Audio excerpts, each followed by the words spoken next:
துக்ளக் ரமேஷ் பத்திரிகையாளர் துக்ளக் ரமேஷ் நம்முடைய நேராக பேசலாம். சார் வணக்கம்.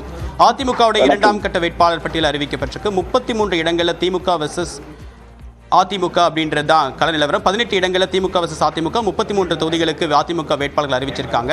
இந்த கண்டெஸ்ட் நீங்க எப்படி பாக்குறீங்க? இது யார் யாருக்குமான போட்டி, நேரடி போட்டியா இருக்கும்? 4 மணி வலிமையான கூட்டணி திமுக அமைத்திருக்கிறது.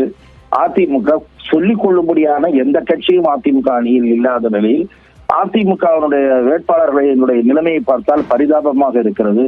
வெற்றி பெறுவதற்கு எந்த வாய்ப்பும் இருப்பதாகவே தெரியவில்லை.